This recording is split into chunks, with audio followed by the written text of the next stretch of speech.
Hello and welcome to part 8 of this UE4 Tetris tutorial. Today we're going to be working on rotation, and there is a lot to do. It's pretty complicated.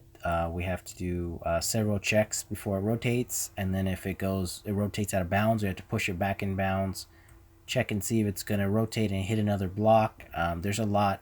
So this tutorial might be a bit long. I might break it into 2 parts. I'm not sure yet, but so the first thing we want to do is go back to the Tetris player, and I'm going to go ahead and close this out for now. Let's go to the input, and let's go ahead and add that action, rotate block. So we'll go ahead and add both the action events, and we need to get the can input function we made. Then we want to make sure it's valid, just in case we're playing an animation or something. It won't cause a bug. And I'm going to go ahead and copy and paste this down here because it's going to be the same exact thing. So there is no code on the block yet. So let's go ahead and start working on that. So we'll go back to the block base, and I'm going to go ahead and close everything down here. Let's go ahead and make the function rotate block. The input will be, if we want to rotate it to the left, we'll just make it a boolean. And then we do need to return a value. So if the value is if it could rotate or not, just in case we want to do something with it. So after you've compiled that, let's go ahead and regrab the current block and search for that function we just made. Rotate block. So since it's on the left, we'll go ahead and check it. Now we can go ahead and start on the rotation part. And like I said, there is a lot to do. So you definitely want to be paying attention. I'm going to try and do this as best as I can, but no promises. So let's go ahead and make a function called check rotate. So we'll make a function called check rotate, and again, as an input, we will add left, and we will also return a value, whether it was able to rotate or not. So let's go ahead and drag that in. So plug that in, and then if it wasn't able to rotate, then we immediately return false. But if it was able to rotate, then we need to add another function. So we'll call it force rotate block because we're already using this function. So unfortunately we had to name it something else. But as well, it also needs to have the left input as well. We don't have to return anything, so we'll plug that in. And then after that's done, we will return true. So now we have to do these 2 functions, and like I said, there's a lot to do with them. So let's go ahead and work on check can rotate, and what it's going to do is it's going to see if it can rotate, and if it can, it will rotate. It'll say, it'll continue forward until this will actually rotate it, do the actual rotation and the math and everything. But this is going to, if it can rotate, then it's going to push the block into a proper spot or not allow it to rotate. So I'm going to go ahead and kind of clean this up a little bit and exit that for now. So check can rotate. So we need to check and see if it's locked. Actually, we can put that here.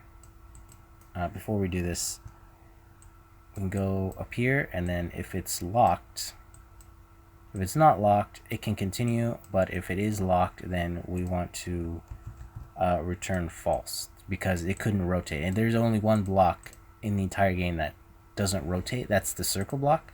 I have seen some Tetris games where it rotates, but in this one, I'm not going to do that because it's just not necessary. So like I said, there's a lot to do. Let's get the well, first of all, let's go ahead and, well, we'll get to that later. But let's go ahead and get grid data as array. we'll get that. I still don't think we're gonna use skip center, but I put that because I'm thinking there's gonna be a situation where it does we do need to skip it, but I am kind of deviating from my original project because there's some optimizations and some easier ways to write this. But let's get the centerpiece and then letter to index, which already does that for me, so I don't need to do that. And we're going to get that, and we'll promote this to a local variable, centerpiece underscore L. So that's the first thing we want to do. And then what we want to do is we want to have all the pieces rotated. So there is another function we need to make. So we're going to name this function cal for calculate block rotation. And we just need an input of left. Well, actually, let's make it right. We're going to change it to be right. In fact, I apologize for this, but let's go ahead and actually change all these to right. I kind of got ahead of myself and put left, but it should actually be right. That's typically how I do it. So I think I should put it that way, so that way nothing gets I don't put anything wrong or backwards, I should say. So yeah, sorry about that. But now let's go back to calculate block right, or rotation, I mean. And once again, we need the grid data as an array. We need to get a copy of it, and we're going to use the letter to index, and we will promote that to a variable as well. Just call it centerpiece underscore L for local variable, and then we will get the grid data again, do a for each loop on it, and we want to get the index, and we want to skip over it, which is kind of the point of this, but I guess I never actually implemented it, so that was kind of a waste. But I'm doing this way to be safe rather than be sorry if there is some kind of bug. So yeah, we're gonna do it this way. Maybe I'll go back and change this, or you could change it if you want to clean up the code a little bit. And let's go ahead and make a shortcut because we are going to need this as an array. So go ahead and drag off from the array element and use an add, and then just promote this to a local variable, and we're just going to call it new data underscore L, because this is going to be the new array that we're going to make from this. That's going to do all the rotational math and everything. So we're going to plug that into false. And just to help clean this up, let's also go ahead and promote this to a local variable and just call it array L, just to clean it up so we don't have a spaghetti mess. And like I said, I am doing it a little bit different from my original project. So if you're looking at that project, there's going to be a lot of changes, or a few changes I should say, nothing too crazy. But so if we're basically skipping the center and adding it anyway because that piece isn't going to rotate, so we are skipping it, but we can't actually skip it entirely. It still has to be added to this array, otherwise we're going to have a lot of errors. So let's go ahead and add another branch from this condition, and we're going to check and see if we want to rotate to the right or to the left. So let me clean that up a little bit. And so if we are rotating to the right, let me move this over a little bit so it looks a little nicer. Then we want to add more to the array. Now this is where the math comes in. So we want to drag off here and then do a make piece. And now we only really want to change the point data. We don't really want to change, in fact we don't want to change anything else. So we'll get the array element, we'll break that, and we'll plug these two in, so that way we don't change anything. And now from here if we're rotating it to the right, we need to get the array element. We also need to know the centerpiece. So we'll get the centerpiece, we will again break it, and then we'll do the same thing for the element. So I'll just copy and paste that.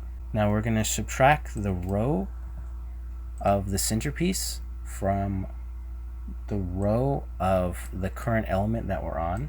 We're also going to subtract the column from the column as well.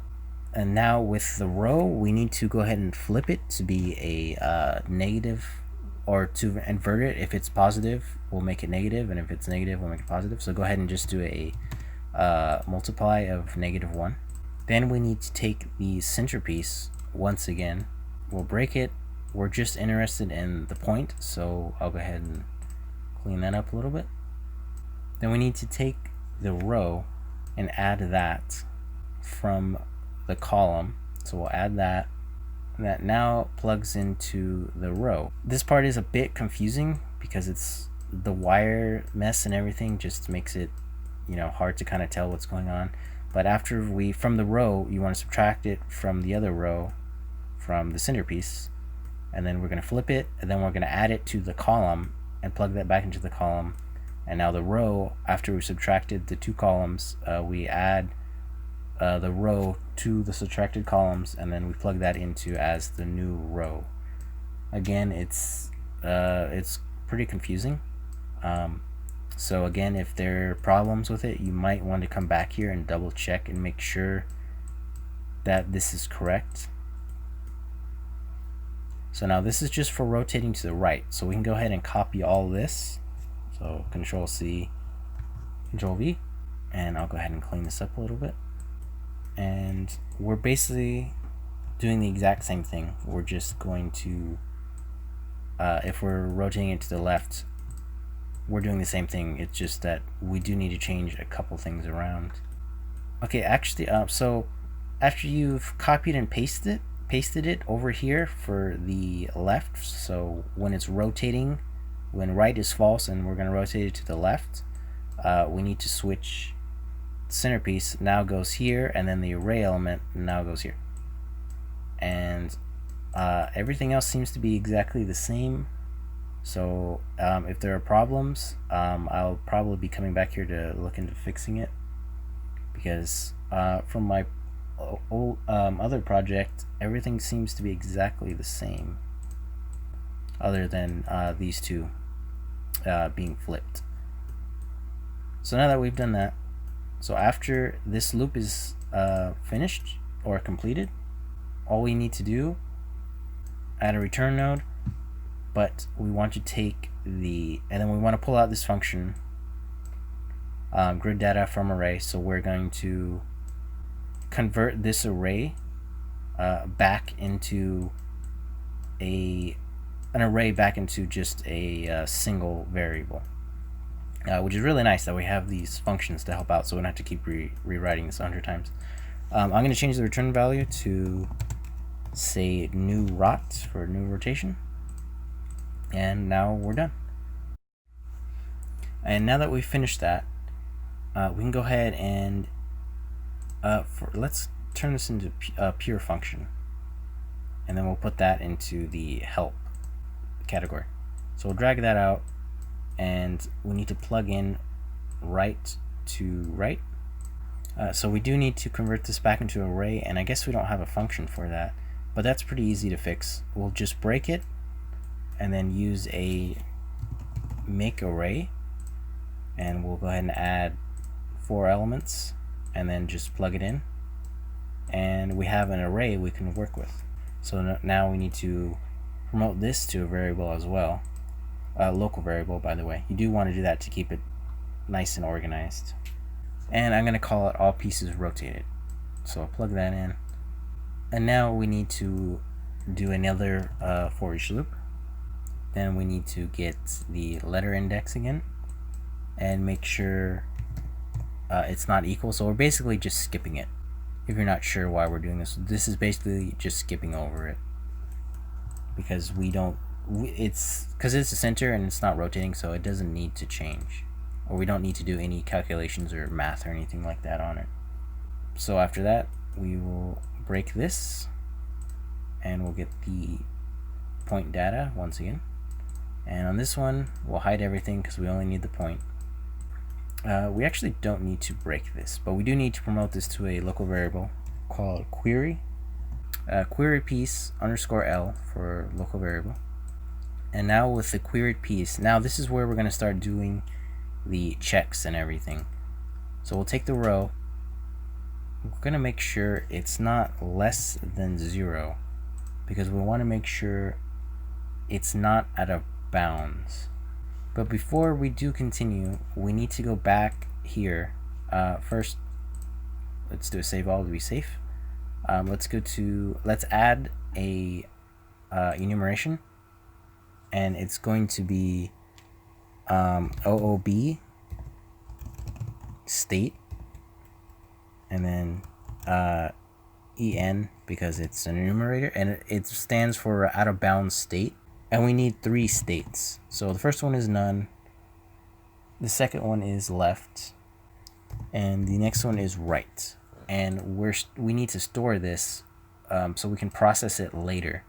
So if it is 0, well, first of all, let's also make that a variable, and then search for OOB out of bounds state.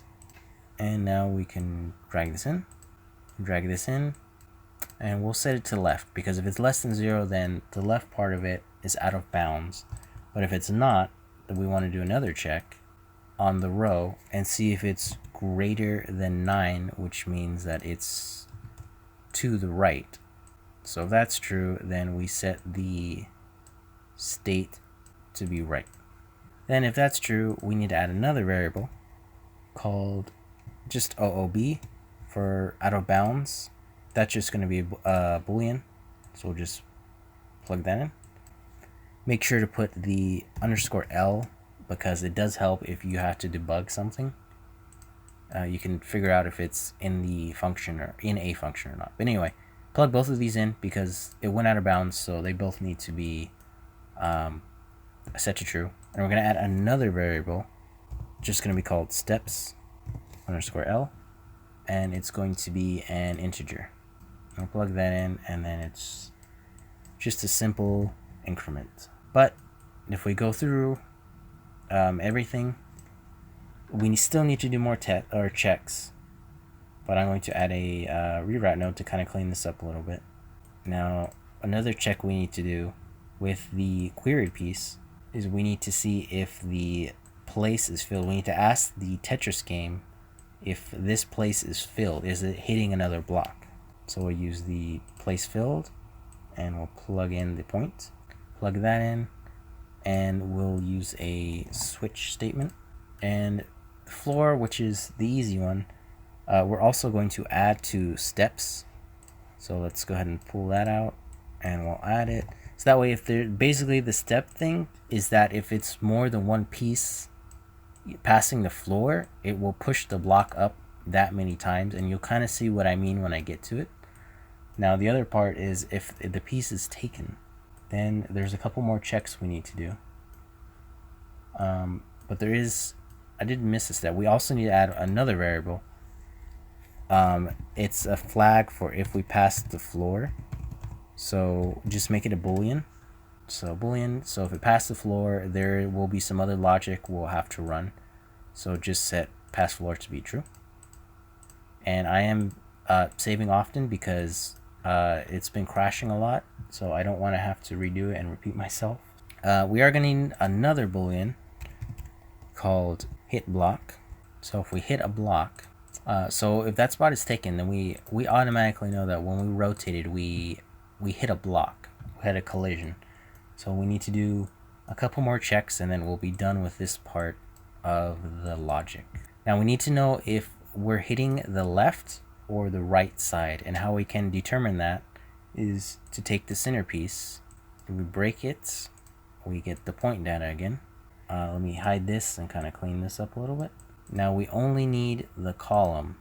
So we get the query piece, we only need the column, And we're going to check and see if this is less than the query, and that will tell us if the block that we're colliding with is to the left or to the right.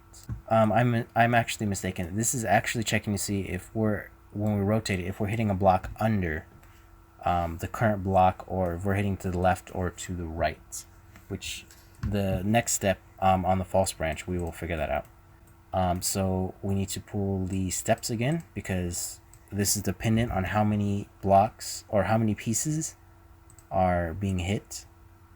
We'll go ahead and add that. Then we need another variable. There are quite a lot of local variables we need. So this is going to be hit block under, which means do we collide with a block under the current block? If not, now we need to check and see if the block that we collided with is to the left or to the right. So we can just literally copy and paste this over here, but we do need to change this from both of these from column to row. Don't forget to do that, because you're probably going to have a lot of bugs in the code. Then when that happens, we need to then we also need to go ahead and duplicate this function, or this variable I mean, and it's going to be called hit state underscore L. And this is basically telling us if we hit the left or the right. So we're going to reuse that variable that we made. So if it's true, that means we hit the right, and if it's false, we hit the left, and then regardless of what happens. So we need to promote this to a variable, because we need to know we need to add to an array the pieces that we hit, so we can process them later again. So we can take a shortcut instead of adding a variable and searching for it. So just get a make array node and take the array and then just promote it once again to a local variable, and we're just going to call it hit pieces. So now that you have that new variable, let's go ahead and get it, and we're going to add to it. So we'll add to it. So I'll go ahead and try and clean this up a little bit, but we'll go ahead and add to that piece so we can process it later on.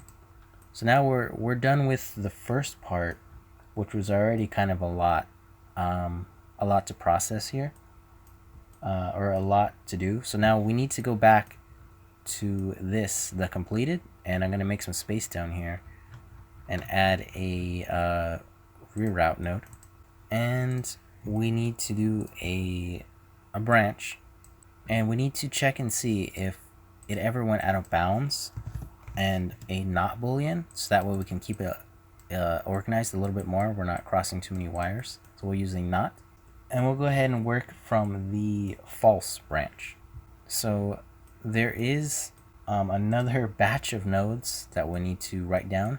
I'm going to add a for loop, and then I'm going to press N to add it, to collapse it into a graph, and I'm going to call it handle OOB for out of bounds, and the input is an execution pin, and we'll plug that in, and we'll go ahead and open this up.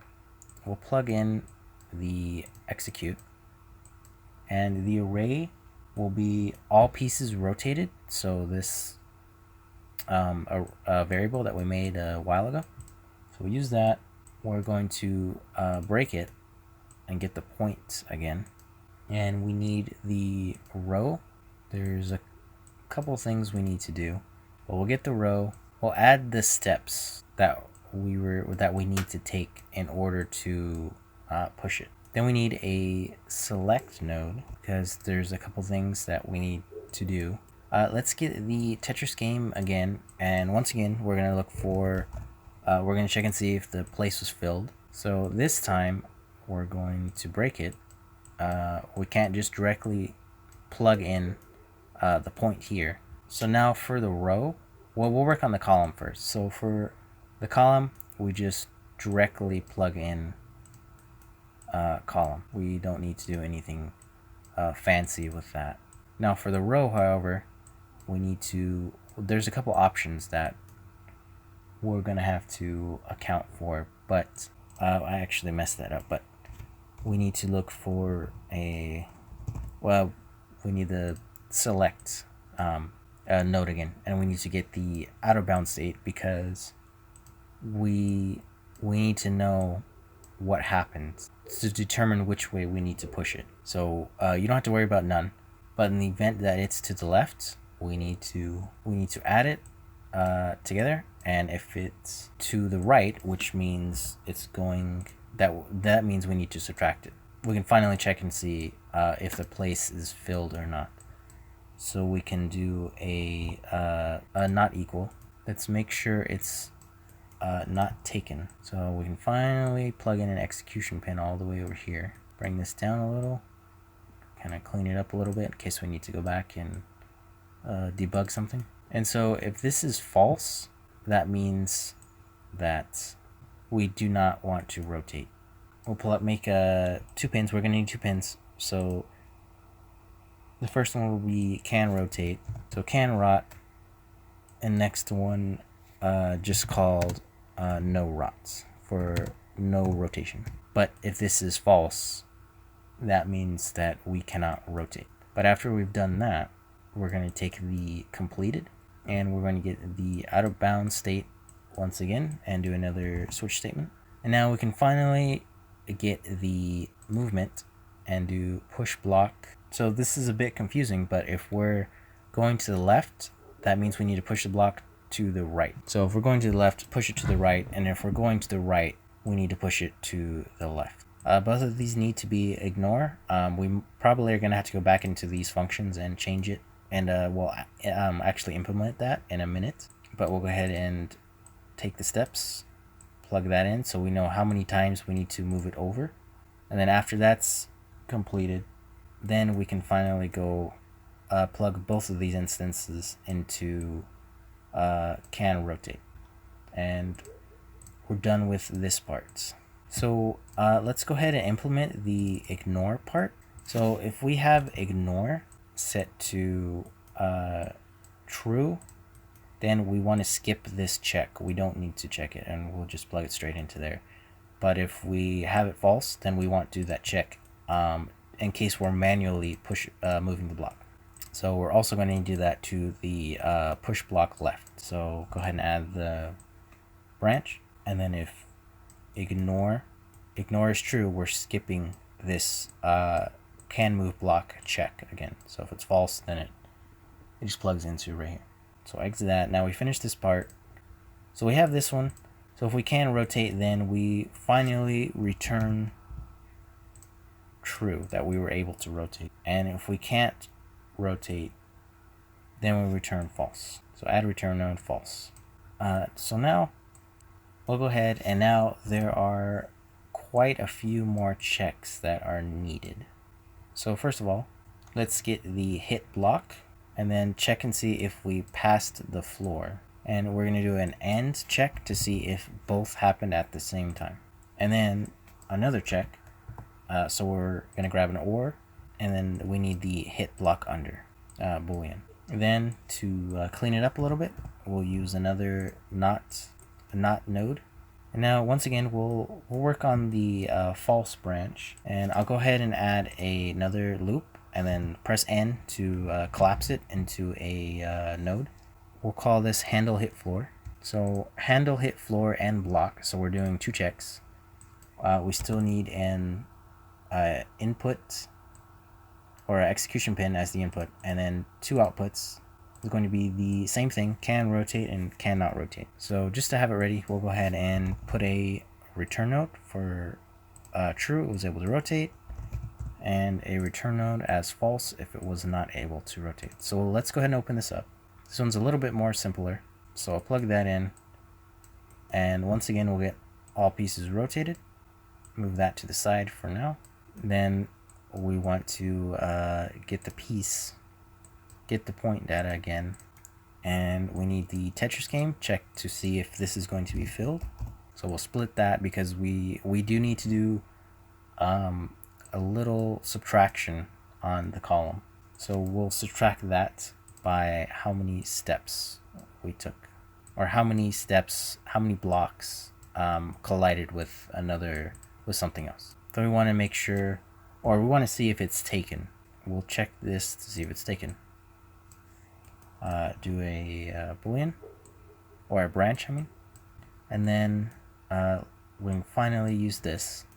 So if it's true, that we did hit something, then the block is not allowed to rotate.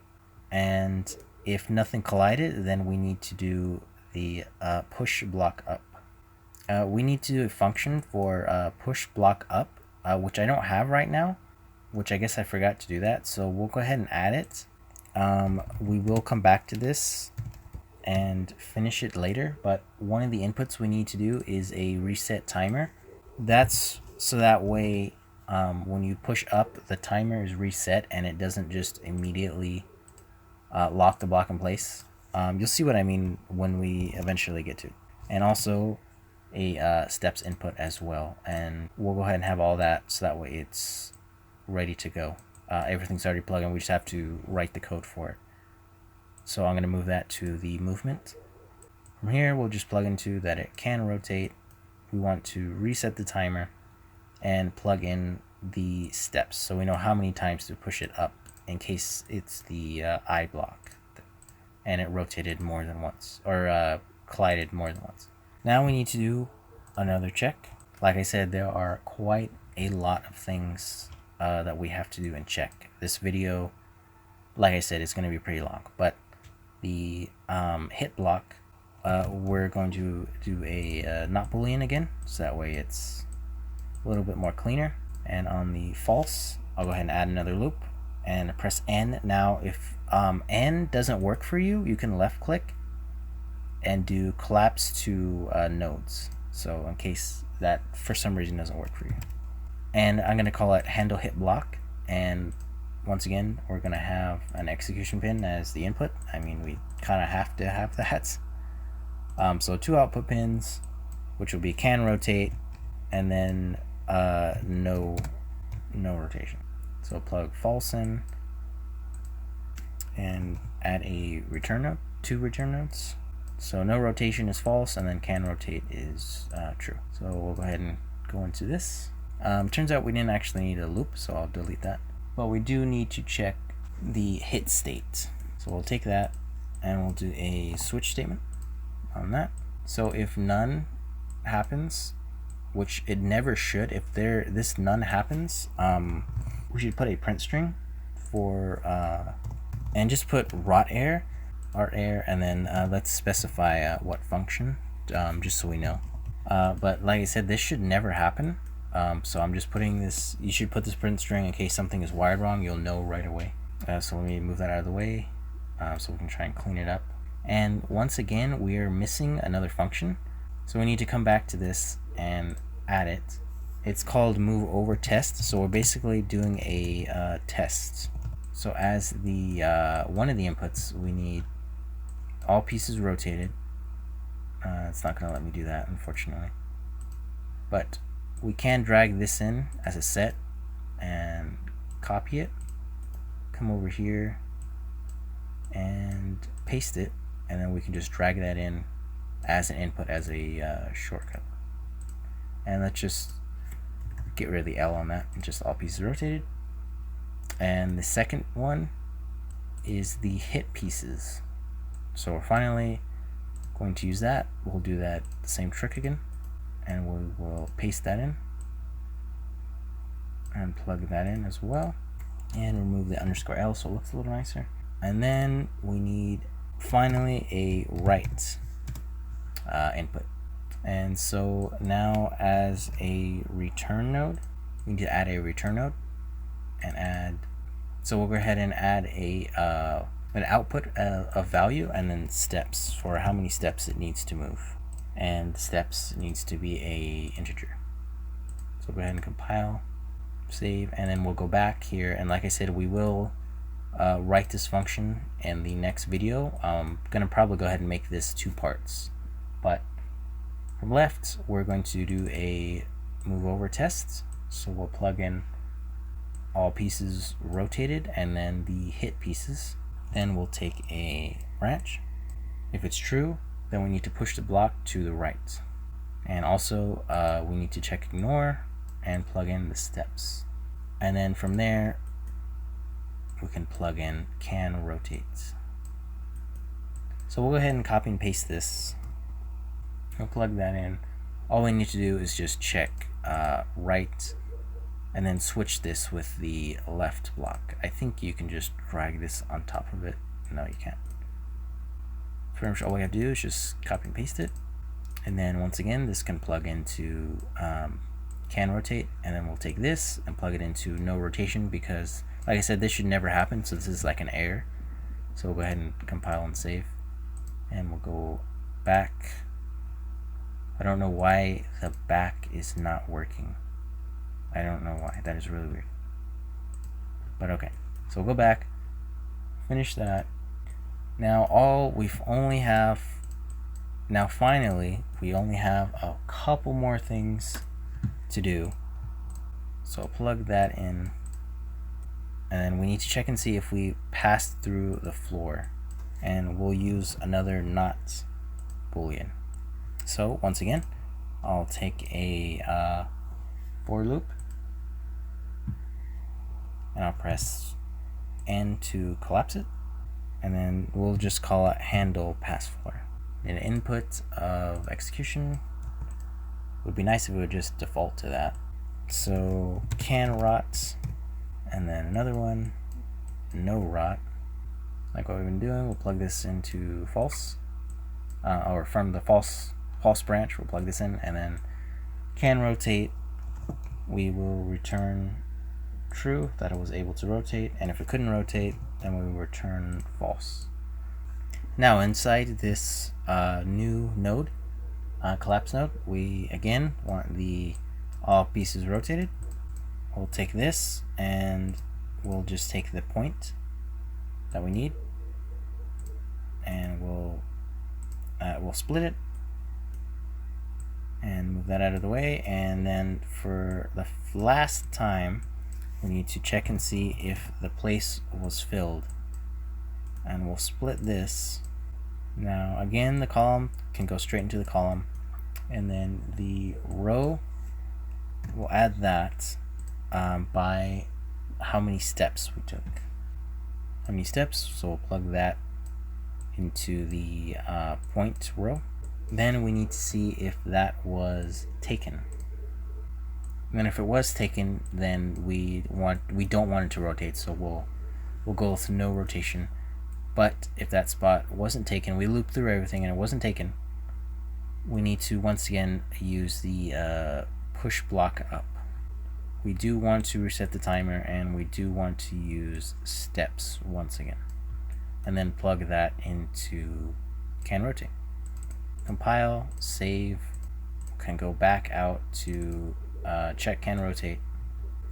So after we've done all this, if a block rotates, it doesn't hit anything, it doesn't collide with a wall, it doesn't go out of bounds, it doesn't hit another block, it doesn't pass through the floor, we can finally return true, and the block can rotate, and we don't have to do any math or anything. Everything is taken care of. But in the chance that it does rotate and hit the wall and go out of bounds, the function will handle itself and it'll push the block over. So we're done with that.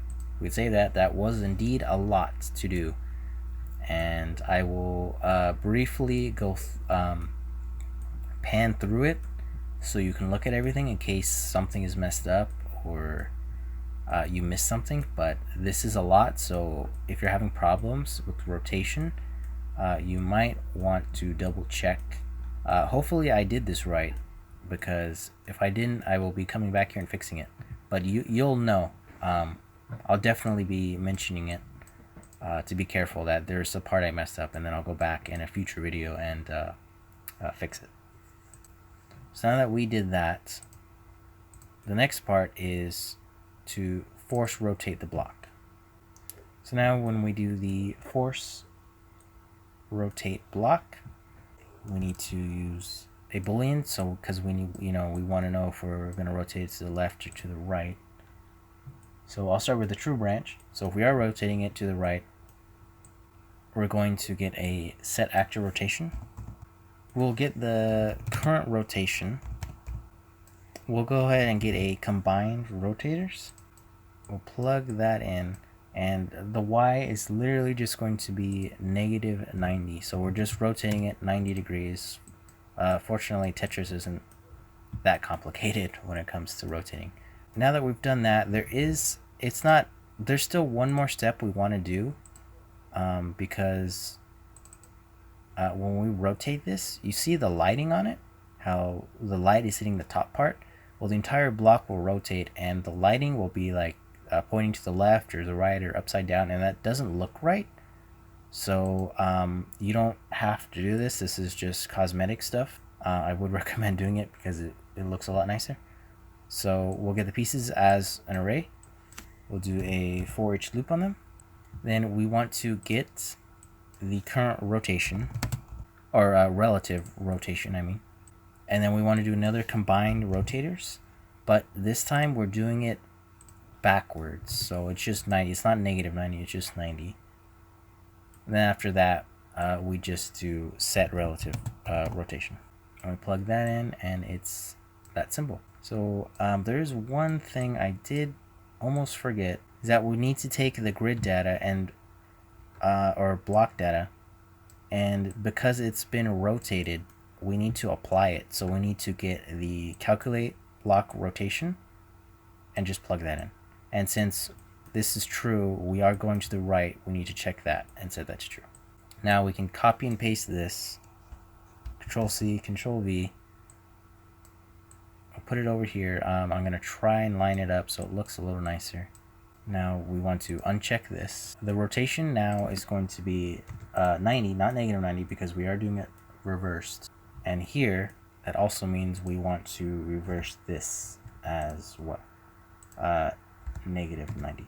And that's going to do it for this video. I'm not going to test it because we still need to implement those two functions.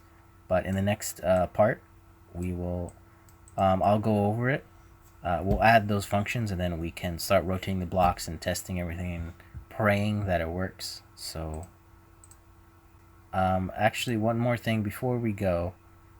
When we do check can rotate, there is the potential for an infinite loop. Though this was when I was first making the project, I put this, but it's not necessary. But just for your safety and your computer's safety, go ahead and go to the very first part and use a sequence.